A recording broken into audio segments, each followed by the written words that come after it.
Think plastic surgery is a modern luxury? Think again. It turns out that the roots of cosmetic and reconstructive procedures go back more than 2,600 years.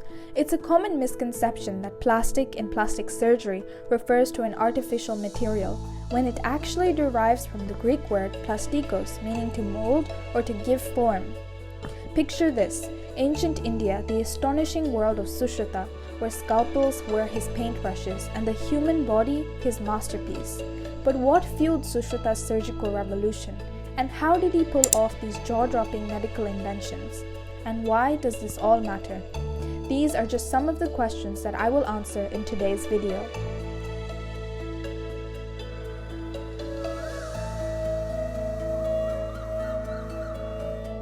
In ancient India, intellectual people were called sages or maharishis. One such brainiac was Sushruta, who lived in North India in the ancient city of Kashi. Sushruta emerged as a physician with a knack for fixing battlefield injuries. It wasn't just about slapping on bandages, but he performed real surgeries. The Hindu laws of Manu that governed much of life in ancient India dictated that the punitive measure for the crime of adultery was to have the offender's nose cut from the face.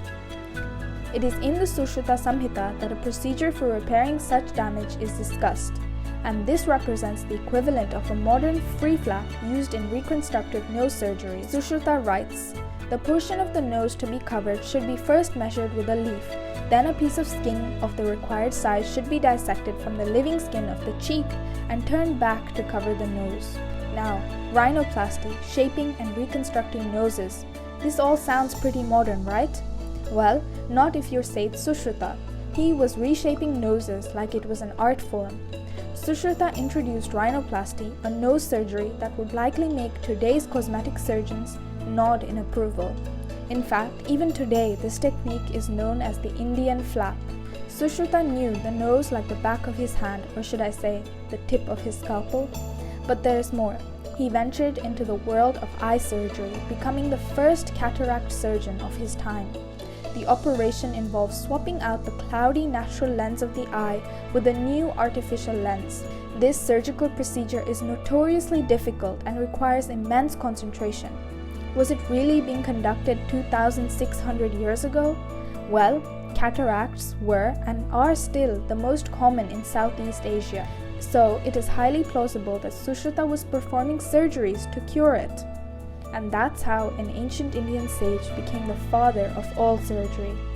Sushruta didn't stop at slicing and dicing. To perform these highly complicated surgeries, he needed an arsenal of tools. Necessity, as they say, is the root of invention. So Sushruta invented around 121 surgical instruments, and he was the first surgeon in the world to do so. In 600 BCE, Sushruta decided to pen down his groundbreaking knowledge in the Sanskrit script better known as the Sushruta Samhita. This ancient manuscript wasn't just a how-to guide, it became one of the 3 pillars of Ayurveda. Ayurveda, a pretty familiar word, it actually is a combination of 2 words, Ayur, which means life, and Vedam, which means knowledge.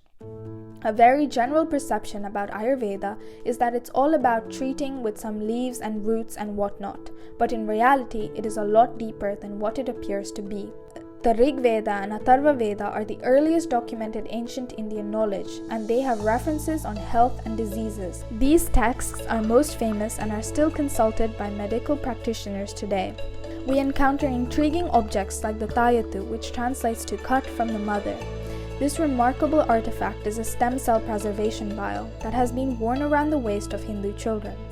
Stem cells collected from the umbilical cord blood are stored in this vial for future use. Stem cells are versatile and can develop into various specialized cells, making them instrumental in treating cancer and blood diseases. What's fascinating is that the Hindu method of preserving stem cells, unlike the modern cryopreservation process, does not involve freezing. Instead, cells are stored in a vial with a mysterious ingredient, known now only to a few doctors who practice this ancient science. This object serves as a powerful reminder that current knowledge is not always progression, but can be a rediscovery of past wisdom. The Sushruta Samhita is 184 chapters and contains descriptions of 1,120 illnesses, 700 medicinal plants, 64 preparations from mineral sources, and 57 preparations based on animal sources.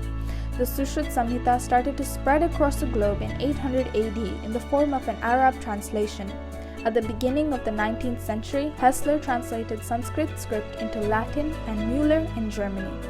In this way, Sushruta Samhita and its author, sage Sushruta, received worldwide recognition.